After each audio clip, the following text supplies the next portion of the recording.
Lula não perdeu a chance de transformar um evento institucional no Palácio do Planalto em palanque político. Aos costumes, incluiu Jair Bolsonaro na fala improvisada. Além de chamar o ex-presidente de frouxo, o petista não superou a história do Pix. Nunca vou pedir para vocês fazerem um Pix para mim. Nunca. Guarda o seu dinheiro para pagar para os seus funcionários. Eu não quero Pix. E jamais vou pedir anistia antes de ser condenado. Quem é frouxo não deveria fazer bobagem. Até o ex-ministro Paulo Guedes tirou Lula do sério. Eu vi na televisão a quantidade de bravata que o Guedes fazia nesse país. O Guedes nunca pediu favor para ninguém. Ele tentava numa veda de forma desaforada, ditava regra de fazia. Por que ninguém cobrava estabilidade fiscal no governo passado? Com a popularidade em baixa, mas a autoestima bem elevada, Lula encerrou o discurso com a seguinte declaração. Quando eu deixar essa presidência, eu quero andar de cabeça erguida, olhar na cara de cada pessoa do agronegócio, para cada empresário do setor farmacêutico, setor químico, setor bancário e das vezes. Eu quero que vocês provem se teve na história do Brasil um presidente da República que foi mais decente e digno com vocês do que foi o nosso governo. Duvido que vocês já tiveram. Bruno Musa, e aí, por que não foi cobrado na época Paulo Guedes instabilidade fiscal, Musa?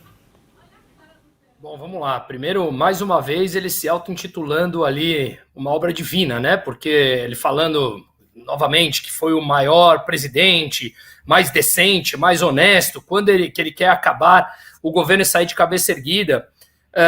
Perdão, mas Lula, você já não deveria ter cabeça erguida já há décadas. Você não é digno disso. Portanto, não, você não merece nada disso e merece o que está vivendo, essa falta de popularidade, que ainda tem muito, tá? Por que não se cobrava estabilidade no outro governo? Porque mesmo em meio a uma pandemia, o governo apresentou superávit.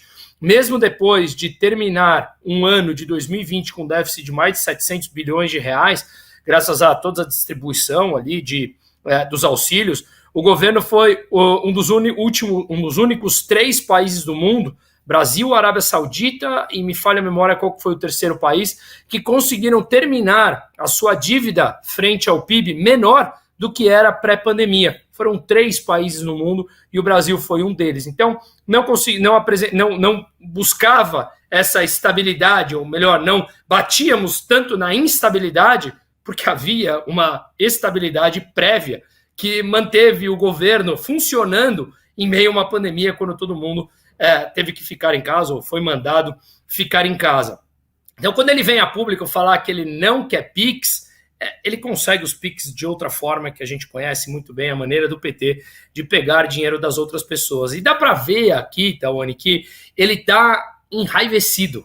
Ele perdeu o controle, ele tá vendo, tá nítido, assim, eu não gosto de ouvir a voz dele, genuinamente me faz muito mal, mas dá para ver no olhar dele a raiva que ele tá soltando, e eu acho que ele tá percebendo que ele está chegando no fim da vida política dele, realmente sendo deixado de lado. As pessoas perceberam a mentira que ele sempre foi.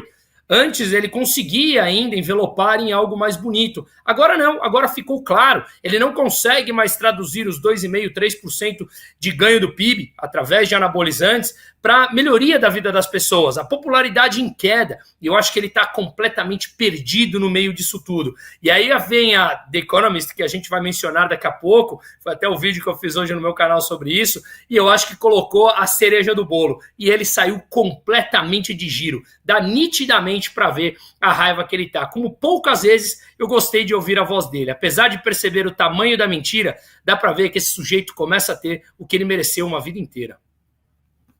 Jorge Serrão, essa raiva aí que o Bruno Musa menciona, destaca de Lula, até porque teve a recente derrota no Congresso, agora tem que acionar o Supremo sobre o IOF, a gente viu também, Lula chegou a cobrar até o ministro Fávaro, né, da Agricultura, sobre o preço do ovo, sobre o preço da carne, que tem que baixar, a impopularidade, enfim, tá difícil a vida. Lula está PT da vida, finalmente PT da vida, literalmente, porque o seu desgoverno deixa o brasileiro se sentindo na perda total. É isso. Lula, é completamente indecente você lançar um plano safra e se vangloriar disso com os juros mais altos dos 20 anos. O agricultor que pegar esse troço emprestado tá roubado para pagar a conta. É isso.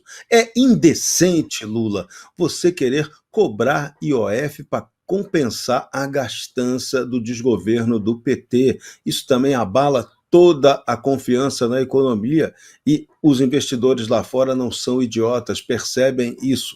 A população que está tendo seu dinheirinho tongado, inclusive na hora em que ela faz um empréstimo a juros altíssimos e ainda tendo IOF para pagar de lampejo, isso é completamente indecente. É indecente, Lula, o tempo todo você ficar lembrando de Bolsonaro, como se você jogasse nele toda a culpa do que você não entrega. Daqui a pouco você vai dizer que foi o Bolsonaro o culpado por não entregar a picanha nem a cervejinha. Então, você, Lula, é alguém que faz um governo de excesso de propaganda, mas uma propaganda completamente mentirosa e equivocada, que não cumpre a promessa. Você pagou com traição ao Centrão que te deu a mão. E o Centrão agora está fazendo você experimentar a raiva, a vingança que você começou indecentemente a praticar desde o dia em que voltou ao Palácio do Planalto.